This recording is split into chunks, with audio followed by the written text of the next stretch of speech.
Hey friends, welcome back to the channel.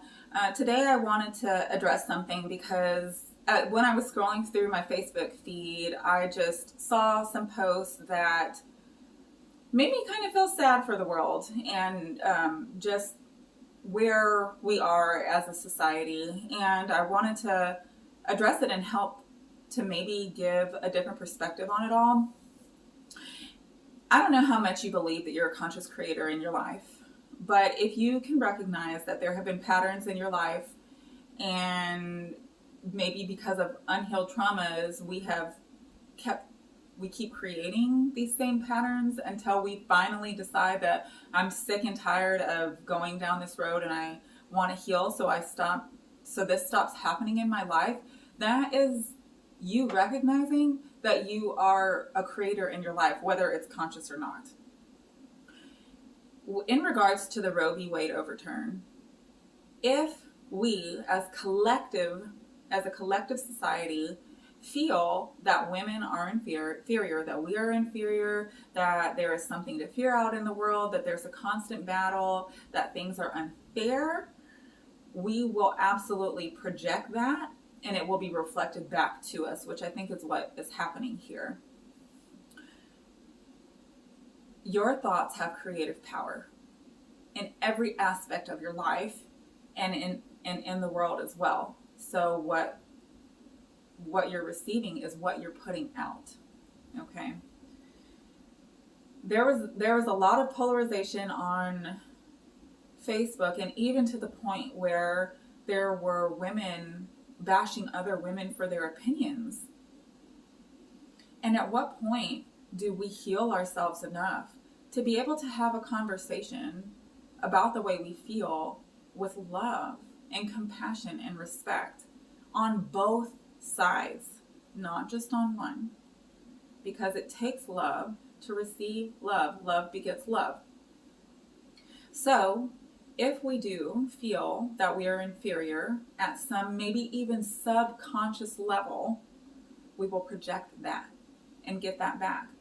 If we feel that men are dirtbags and don't take care of their children, that is what we're going to see in the world. Whereas the more we start to see men as caring and loving and wanting to be a part of their children's lives, we'll start to get that back. It works, truly. The more, wherever your attention goes, energy flows. And that is what comes back to you in your life. And at what point do we come together, men and women, everybody together, and learn to love one another, learn to appreciate the differences between each sex, learn to not group all people into like a certain category or have these stereotypes? Because what if your thoughts literally are creating all of the issues that you're seeing? There's many books about this. The Divine Matrix by Gregg Braden is one, where he talks about how our thoughts affect things across the world. You know, how our DNA can be affected even by us and our thoughts, even across the world. And so what if all of the thoughts you're having are being reflected back to you? How much responsibility do we take to create the world that we want? What if we could see this world as safe? What if we could see this world as nothing to fear? What if we could see this world as a place of peace and harmony and deep respect and love and compassion? What if that starts with you? Why does it have to start with someone else first? Does it really take them being who you want them to be in order for you to give out love and compassion? I think that this is highlighting a much deeper issue. And if we only look at this surface level of this problem, that's all we're ever going to see. until we learn that we need to tap into something deeper.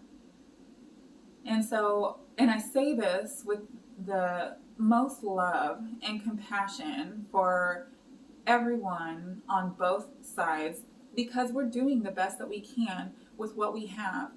If there's a lot of hurt, a lot of conditioning that we've come up under, it takes work to break through that and to heal that.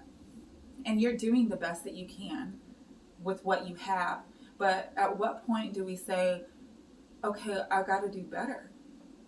We need to love one another. Love is always the answer. We can't get to a healthy, happy world with polarization and stereotypes and judgment and unforgiveness. We absolutely must heal ourselves and love ourselves so that we can heal the world, because it starts with you. It's the ripple effect. As you heal, everything else heals around you, okay? So stand up in the knowing of who you are. Dig down deep. Connect with yourself. Figure out what needs to be healed. Ask questions. Ask why you feel the way that you do at a very deep level that has nothing to do with anyone else. Why do you feel the way that you do about any situation, so that you can understand the deeper meaning of it all? Connect with yourself and then see the world that you want. Give out the energy and the love, the vibrations of the world that you want to see, not what's already here. You can't get to where you want to go if you're traveling down the path that's the opposite direction of where you want to go. Okay? So feel free to comment. I'm sure that this will probably touch on some nerves for some people, because beliefs are hardwired. And anything that looks like something that's going against that definitely creates a little dissonance within us, and that's very uncomfortable. So I love you no matter what your comment is. I appreciate your feelings behind it, and I hope that this may plant a seed for change and healing and growth. Okay? I hope you guys have a wonderful day, and you can email me if you have any questions, if I need to address anything, if something doesn't make sense that I said, if you need more clarification, I'm here. I love you guys. Talk to you later.